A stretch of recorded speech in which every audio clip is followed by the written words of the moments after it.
আল্লাযীনা ইউনফিকুনা ফিস সাররাই ওয়াদ দাররাই, আল্লাহ বলতেছেন আল্লাযী যারা ইউনফিকুনা ব্যয় করে ফিস সাররাই ওয়াদ দাররাই, সচ্ছলতা অবস্থায় অসচ্ছলতা অবস্থায়, ধনী অবস্থায় গরিব অবস্থায় যে আল্লাহর রাস্তায় দান করে। কি বলছেন? প্রথমে কি বলছি? মহসিন বলতে হইলে এই যে একটা মাধ্যম, এই অংশটা মুমিনের কাতারে লাগবে কিনা, আল্লাহর প্রিয় বান্দা হইতে গেলে এটা লাগবে কিনা। সম্পদের পাহাড় গড়ছেন, কারণ সম্পদের পাহাড় গড়ছে না, তার সম্পদ বহন করার লাগি হাজার হাজার সাবি উট দিয়া বহন করতে এসে এত সম্পদ দিছেন, যাকাত দেয় না, এই জন্য তার সম্পদ ধ্বংস হয়ে গেছে। এরপরে আসেন আল্লাহ রাব্বুল আলামিন বলেন আল কাযিমিনাল গায়য, এটাও মুমিনের মধ্যে থাকতে হবে। মুহসিনিন হইলে এই যে আল কাযিমিনাল গায়য, এটাও মুমিনের কাতারের মধ্যে, লিস্টের মধ্যে, তার আমলের মধ্যে এটা থাকতে হবে। আল কাযিমিন মানে নিয়ন্ত্রণকারী। কেডা নিয়ন্ত্রণকারী? আপনি তো নিয়ন্ত্রণকারী, আমি তো নিয়ন্ত্রণার। কি করতে হবে? আল গায়য, রাগ, জিদ। আমার বাংলা কথা বুঝেন? কথা কি বোঝেন আপনারা? রাগকে নিয়ন্ত্রণ করতে হবে, রাগকে নিয়ন্ত্রণ করতে হবে।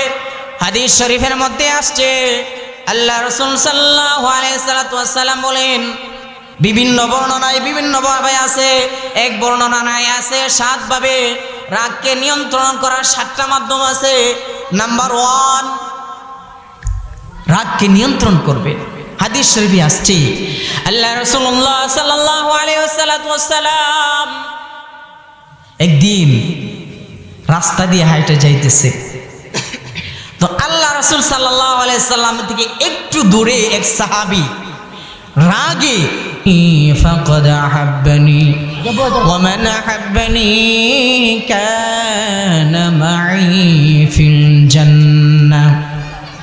বারাকাল্লাহু লানা ওয়া লাকুম ফিল কুরআনিল আযীম ওয়া রাফা'না ওয়া ইয়্যাকুম বিল আয়াতি ওয়ায যিকরিল হাকীম।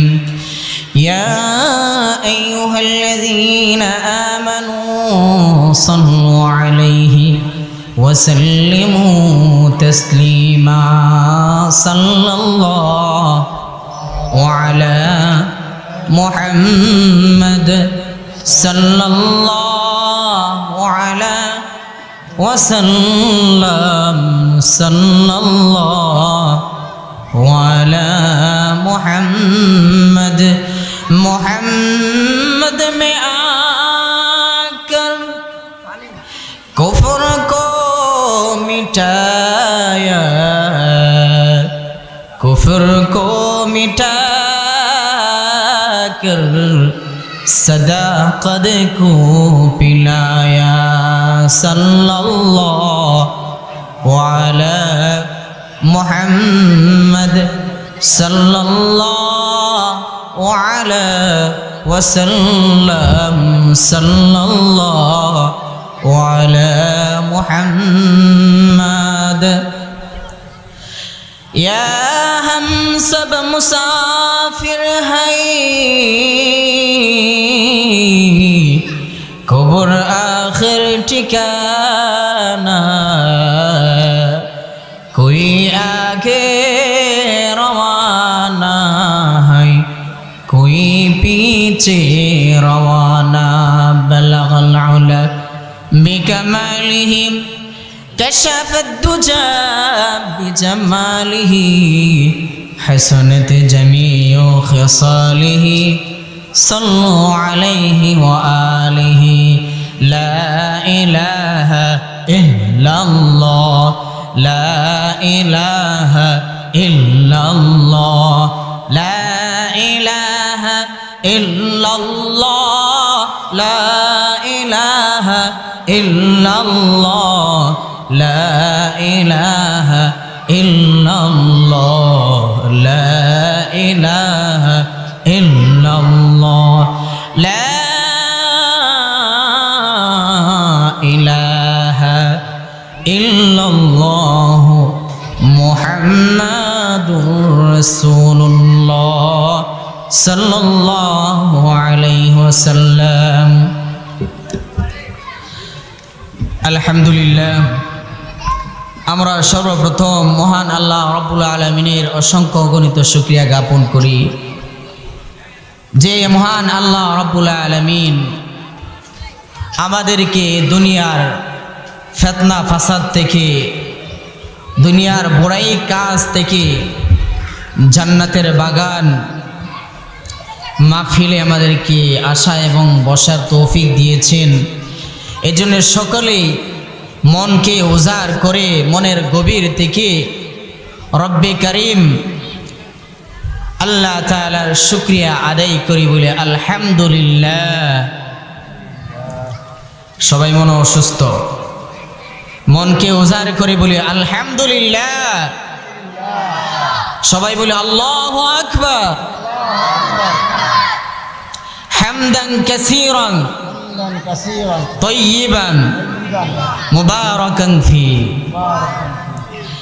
আমরা এই জান্নাতের মজলিসে আসতে পেরে, বসতে পেরে খুশি না বেজা? মালিক কি আমাদেরকে আদর করে বানিয়েছে না? মালিক আমাদেরকে আদর করে বানিয়েছে না? মালিক কি অযথা বানাইছে আমাদেরকে? এমনি বানাইয়া ছাইরে দিছে? হ্যাঁ, মালিক আমাদেরকে অনেক মহাব্বত করে ভালোবেসে বানাইছে। আল্লাহ তাআলা আমাদেরকে বানায়া পৃথিবীর মধ্যে প্রেরণ করছে। এই জন্যে মালিকের প্রশংসা করতে হবে দিল থেকে, মনের গভীর থেকে করতে হবে। আমি আপনাদের সামনে খুতবাকৃত যে আয়াত কারিমা তেলাওয়াত করেছি, এই আয়াতের কারিমার মধ্যে তিনটা বিষয়ে আলোচনা করা হয়েছে। যে আল্লাহ তাআলার মুহসিন বান্দা যদি আমরা হইতে চাই, মুহসিন বান্দা হইতে হলে তিনটা বিষয় আমাদের মধ্যে লাগবে। আজকে আমাদের মধ্যে কিছু হইলেই, একজন একটু কথা বললেই, একটু আওয়াজ দিয়ে একটু জোর দিয়ে বললেই ভিতরে লাগা যায়, শরীর গরম হয়ে যায়। ঠিক কি না? গরম হয় না? এই গরমটা আসে কোত্থেকে? এই গরমটা কি আল্লাহর পক্ষ থেকে আসে? এই গরমটা আসে মূলত শয়তানের পক্ষ থেকে। এই জন্যে আয়াতে কারিমার মধ্যে আল্লাহ বলেন, الذين ينفقون في السراء والضراء। এই হলো প্রথম অংশ। আল্লাহ তাআলা বলেন আল্লাযীনা যারা ইউনফিকুনা ব্যয় করে, ফিস সারাই ওয়াদ দরাই। আমার কথা কি আপনারা বুঝতেছেন? এই আয়াতের প্রথম অংশের মধ্যে আল্লাহ বলতেছেন আল্লাযীনা যারা ইউনফিকুনা ফিস সারাই ওয়াদ দরাই। ফিস সারাই মানে সচ্ছলতা, ওয়াদ দরাই মানে অসচ্ছলতা। আরো সহজ ভাষায় বললে বুঝবেন ধনী এবং গরিব। এখন বুঝতেছেন তো? ধনী এবং গরিব। ধনী এবং গরিব আল্লাহ তো আমাকে আপনাকে অনেক মহাব্বত করে ভালোবেসে বানাইছেন, দুনিয়াতে পাঠাইছেন। ফেরেশতাদের কথাও শুনেন নাই। আল্লাহ কি ফেরেশতাদের কথা শুনছেন? শুনছেন? শুনেন নাই। না শুনে আল্লাহ আমাদেরকে পাঠাইছেন। এজন্য আমাদের লাভ না ক্ষতি? কথা বলেন, কথা বলতে হবে। মাহফিল হলো ছাত্র এবং ওস্তাদের মতো।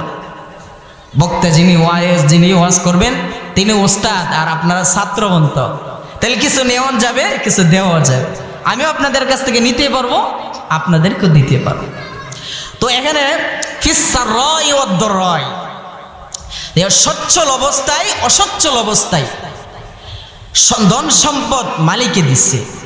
এই যে আমাদের শরীরে যে 3.5 হাত বডি, এটা কি আমার? এটা কি আমার? কথা বলেন আমার? এই আমার না, এই 3.5 হাত বডিটা মালিকে আমার কাছে আমানত দিচ্ছেন। আমানত কিয়ামতের আগে এই আমানতের বিষয়ে কিতাবুল ফিতানের মধ্যে আসছে আমানতের বিষয়ে মনে করেন আগে তারা থেকে সরাই জানবে যে ওই জায়গায় একজন আমানতদারি গাছ, তো আগে তারা যেমন আছে এর চেয়ে তার খারাপ। এই জন্যে আমানতদারিতা খুব সেন্সিটিভ বিষয়। এই 3.5 হাত বডিটা মালিকে আমায় আপনার কাছে আমানত দিছে।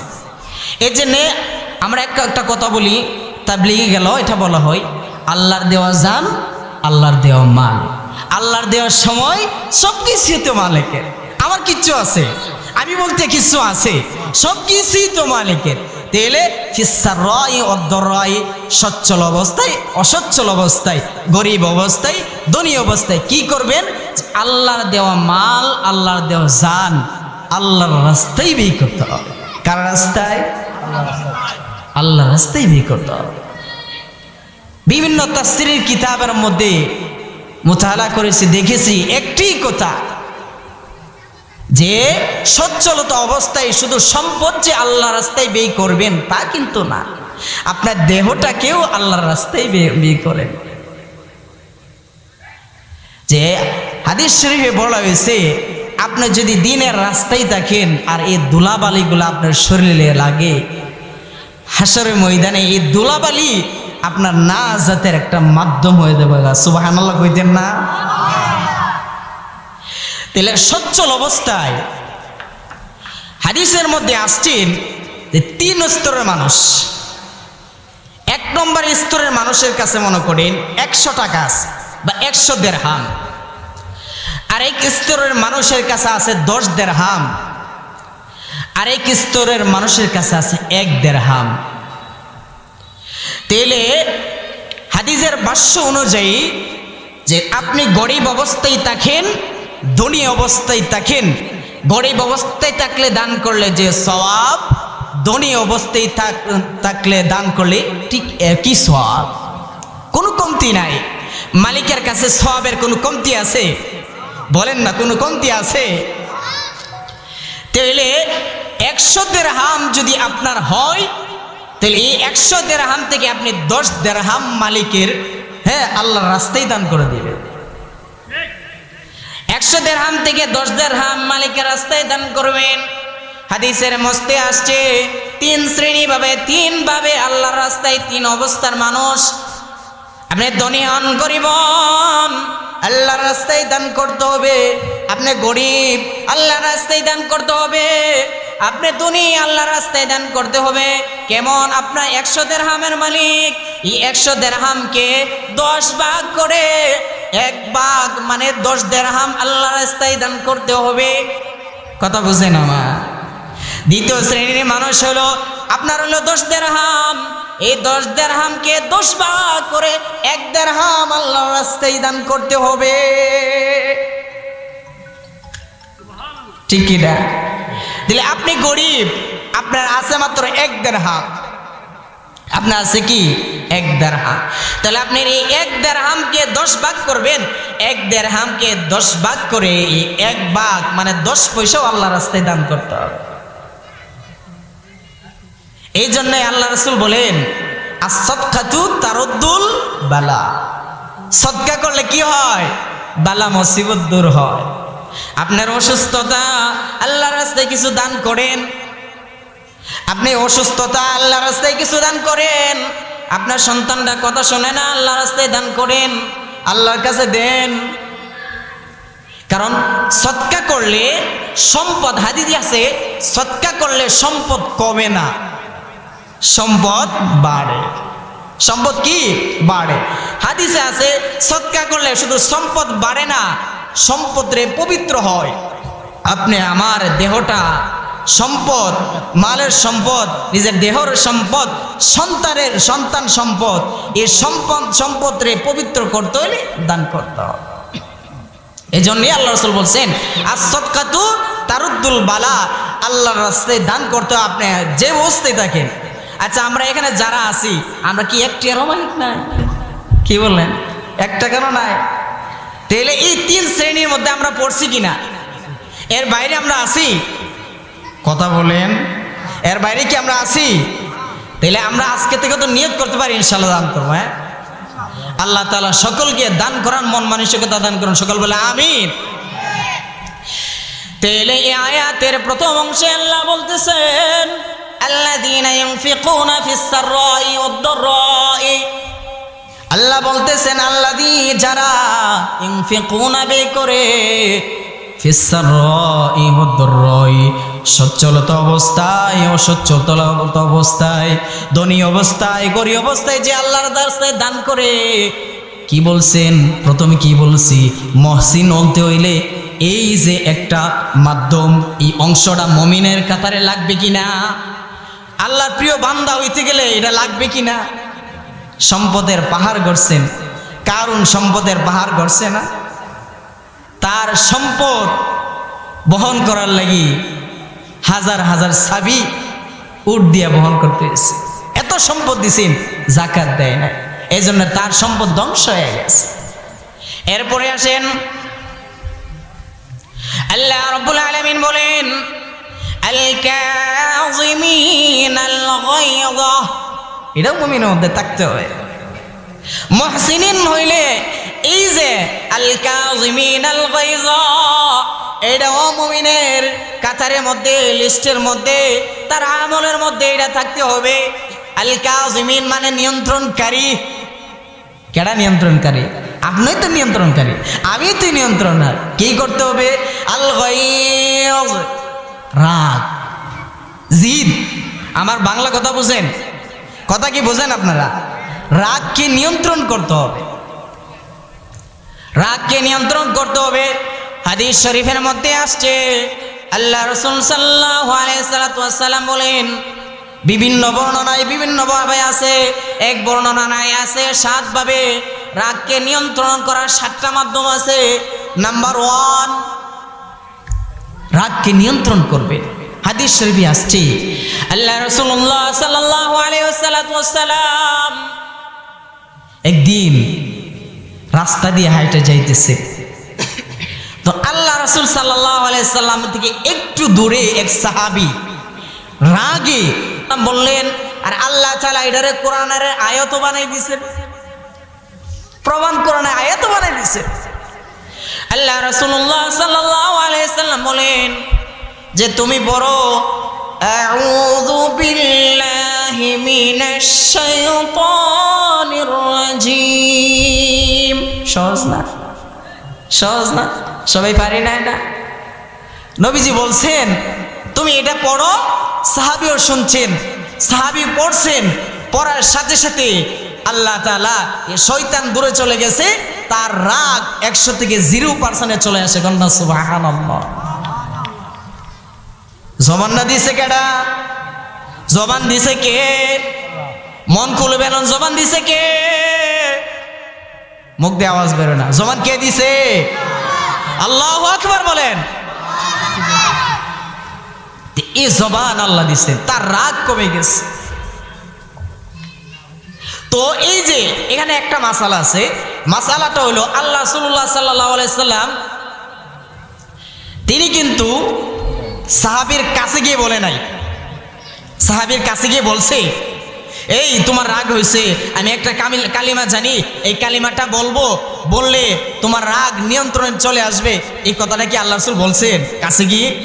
তাহলে এটা থেকে আমরা শিক্ষা পাইলাম কি, কারো যদি রাগ উঠে তার কাছে না যায়া তার থেকে একটু দূরে তারে শোনায়া শোনায়া আমরা বলবো যে আল্লাহ রাসূল বলেছেন এমন একটা বাক্য আমরা জানি, এটা পড়লে তোমার রাগ নিয়ন্ত্রণে চলে আসবে। এই জন্য হিকমত, এটা কি হিকমত।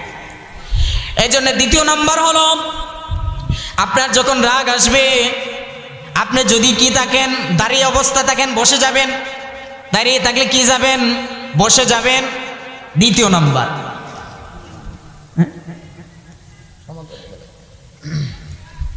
আপনি যদি দাঁড়িয়ে থাকেন তাহলে বসে যাবেন। 2 নাম্বার। আর 3 নাম্বার হলো আপনার যখন রাগ চলে আসবে, আপনি যখন কারোর সাথে ঝগড়া করবেন, দেখা যাইতেছে ঝগড়া হয়ে যাবে, এই মুহূর্তে আপনি এখান থেকে কেটে পড়বেন, যত সম্ভব এখান থেকে চলে আসবেন, অ্যাবাউট করে আসবেন। আপনার রাগটা নিয়ন্ত্রণে চলে আসবে, অ্যাবাউট করে আসবে।